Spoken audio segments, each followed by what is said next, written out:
Let's talk about evaluating limits. This video is a continuation of our video on limits in our series Introduction to Calculus. This is now our video number 98. In this lesson, we are going to use the following methods in order to evaluate limits. We're going to use direct substitution, factoring method, conjugates method, the sandwich theorem, and properties of limits. So let's have some examples. Let's say this is our problem. Find the limit as x approaches -3 of this irrational function. The first thing that we're going to do is try substitution method. If the substitution method works, that implies that the function is continuous at x equals -3. So let's substitute now -3 for the values of x. So we have here -3 squared plus this x becomes -3 and -12. In the denominator, we are going to substitute -3 for this x to get -3 plus 4. And so, by direct substitution, you have this negative sign. -3 raised to the second power is +9. You have here -3 minus 12 over -3 plus 4 is +1. And so you have 9 minus 3 is 6. 6 minus 12 is -6. And then you have this negative. So you have negative of -6 over 1, which is +6. So the limit of this rational function as x approaches -3 is +6. And we arrive at this answer by just substituting directly the value of whatever is the number here to x. Now, not all the time direct substitution works. For example, if we're going to use substitution method here, this is what we're going to get. This x, this becomes 1 squared plus 1 minus 2 over 1 minus 1. And what is the value? 1 squared is 1, plus 1 is 2, minus 2 is 0, and 1 minus 1 is 0. So you have an indeterminate form. If you already know derivative, when you have indeterminate form like this, then you can use the L'Hopital rule. But we are still in limit, so in the absence of knowledge about derivative, we cannot use that L'Hopital rule, and we cannot use also direct substitution. So the other method that we can use here is what we call as factoring. We use the factoring method if the direct substitution will not work. So what we have now is the limit as x approaches 1 of the factors of the numerator over x minus 1, provided x minus 1 is not equal to 0 or x not equal to 1. This is not a problem here because we are only approaching 1. We are not getting f of 1. So how do we factor now this quadratic trinomial? What we are going to do is get the coefficients of the first and the last term. That is 1 times -2 is -2, and the coefficient of the middle term is 1. What are the factors of -2 that will result to 1 when added? Those numbers are 2 and -1. If you multiply, you get -2. If we add, we get +1. So the factors now are these two numbers. So we have x plus 2 and x minus 1. Notice now that x minus 1 and x minus 1 are common factors. So what we can do is we can cancel this out, and what we have is the limit as x approaches 1 of x plus 2. And if we are going to substitute now +1 to x, what we have is the limit of this is +3. So we are able to find the limit by first doing the factoring method, canceling out the common factors, and substituting the value of x in the simplified form of the rational function. So the limit is +3. Now let's have another situation. Find the limit as x approaches 4 of 2 minus the square root of x over 4 minus x. Again, if you're going to use direct substitution, you will have 2 minus the square root of 4 over 4 minus 4. And that gives us 2 minus 2 over 4 minus 4, which is also 0. So you have the indeterminate form 0 over 0. So direct substitution will not work here. If we're going to use the factoring method, there is no way for us to factor this. So instead of factoring, what we are going to do is we are going to multiply this by the conjugate. What is the conjugate? The conjugate of a plus b is a minus b. So the conjugate of 2 minus the square root of x is 2 plus the square root of x. Now, if you multiply the numerator by 2 plus the square root of x, you are going to multiply also the denominator by the same factor. So that this 2 plus square root of x divided by itself is 1. In effect, the value that you are multiplying to the given function is 1. And by multiplying by 1, you are not changing the value of the function. You are just changing its form. So let's simplify this now. So what we have is the limit as x approaches 4 of the simplified form of this function. So what we have here now is a special product, the sum and difference of two numbers, which we can simplify as difference of two squares. So what we have is the square of 2, which is 4, minus the square root of x is x. And then we copy 4 minus x and 2 plus square root of x. Now 4 minus x is a common factor, so we can cancel this out with the condition that 4 minus x is not equal to 0 or x is not equal to 4. And so what we have is the limit as x approaches 4 of 1 over 2 plus the square root of x as x approaches 4. So what we have now is the limit as x approaches 4 of 1 over 2 plus the square root of x, because this is now cancelled out. So let's continue here. By direct substitution now, if we substitute 4 to x, what we have now is 1 over 2 plus the square root of 4. We substituted this 4 into x. And this value is equal to 1 over 2 plus the principal square root of 4 is 2. So what we have is 1 over 4. So the limit of this function is 1 over 4. And we computed this by multiplying the numerator and the denominator by the conjugate of the numerator. In the other video, we already talked about the sandwich theorem, and we're going to apply that here. So if you haven't watched our video on the sandwich and the squeeze theorem, then I encourage you to watch that video so you can understand what we are going to do here. So what is the limit as x approaches infinity of sine x over x? So to solve this problem, we are going to recall the graph of a sine function. Now for the graph of the sine of an angle, the graph has an amplitude of the absolute value of 1. That means the range of values that the sine of an angle can take is from -1 up to +1. So the amplitude is absolute value of 1. We can use the same observation to write now this inequality. We can now say that the range of value of sine of x is from -1 up to +1. Since the form that we want is sine of x over x, we can divide each term here by x. As long as x is greater than 0, then that is a valid operation. We are not going to change the inequality symbol. And we know that x is a positive number because x is approaching positive infinity. So this inequality is valid. And then we'll get the limit of -1 over x as x approaches positive infinity less than or equal to the limit of the middle sine of x over x as x approaches positive infinity less than or equal to the limit of 1 over x, this part, as x approaches positive infinity. So what I did is I get the limit of each of this one. The limit of this, the limit of the middle, and the limit of the right. So what is the limit of -1 over x as x approaches positive infinity? So you have the number -1 and you divide that by a very, very large number. So this limit would become 0. And we do not know the limit of this, so let's just copy the limit of sine of x over x as x approaches positive infinity. Less than or equal to, what we have here is 1 divided by a number that is very, very big. And so the limit of this would result also to 0, because 1 divided by a very, very big number is approaching to 0.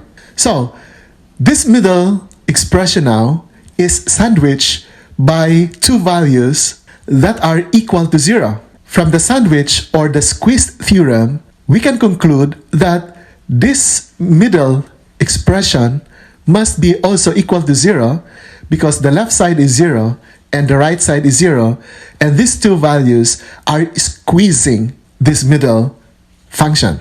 And so we now conclude that the limit of sine of x over x is also 0. So the value of this limit is 0. Now let's try this problem. What is the limit as x approaches positive infinity of 5x plus sine x all over x? Another technique that we can use is to use the properties of limits. And we have the list of these properties. The first one is the limit of the sum of two functions is equal to the sum of their limits. In other words, you get the limit of the first function, get the limit of the second function, and you add those two limits. We call that as the sum rule. Then we also have here the difference rule, the constant multiple rule, which says that if you have a constant times a function, you can put that constant out and get the limit of the function and multiply that constant times the limit. Then we have the product rule here, and then we have the quotient rule, the power rule, and the root rule. What we're going to do is we're going to use these properties of limit or the limit laws in order to re-express this 5x plus sine x over x. So what will happen here is we'll have the limit as x approaches infinity, and then we're going to split this into two terms. We have 5x over x plus sine of x over x. So what we did is we divide each of these terms by x. Now this form is similar now in form as the sum rule, where 5x over x is our f of x, sine x over x is our g of x. And the sum rule says we can get the individual limits of each of these terms, and the limit of each of these terms becomes the sum of the limit. So the limit of the sum is equal to the sum of the limits. But 5x over x is just 5, so we can simplify this as 5. And so we now have the limit as x approaches infinity of 5 plus the limit of sine of x over x, where x is approaching positive infinity. And so we split now these two into two limits, which is exactly what the sum rule is saying. So what is the limit of 5 as x approaches positive infinity? Since there's no variable here, no matter what values x assume, this constant is not affected, so the limit here is 5. And the limit of sine of x over x as x approaches infinity, we already computed in the previous example. We know that the limit of this is 0. And therefore, the limit now of this entire function is 5 plus 0, which is equal to 5. So the answer here is 5. Let's have another example. Let's say you have the limit of sine of x over 2x squared plus x as x approaches infinity. What we can do here is we can simplify this denominator. There's a common factor of x, so we can write 2x squared plus x as x times 2x plus 1. So therefore, we can now write this as the limit as x approaches infinity of sine of x over x times 2x plus 1. Now, using now the product rule, we can express this as the limit of the product, and the limit of the product becomes the product of the limits. So let's write this as the limit as x approaches infinity, and then we now have sine of x over x. So we take this sine of x over this x times 1 over 2x plus 1. If you multiply these two, you will go back to this previous term. What this enables us to do is to split these two factors into two separate limits using the product rule. We can now have the limit of sine of x over x as x approaches infinity multiplied by the limit of 1 over 2x plus 1 as x approaches infinity. The limit of sine of x over x as x approaches infinity, we already computed before. We know that the value of this limit is 0 times. Now, even if you do not compute this, if you have 0 times any number, the result is still 0. But we can still also compute this. What is the limit of 1 over 2x plus 1 as x approaches infinity? Notice that if x is going to infinity, this 2x becomes a very big number. So 1 divided by a very large number is 0. So the limit here is also 0. And 0 times 0 is 0. Therefore, the limit here is 0.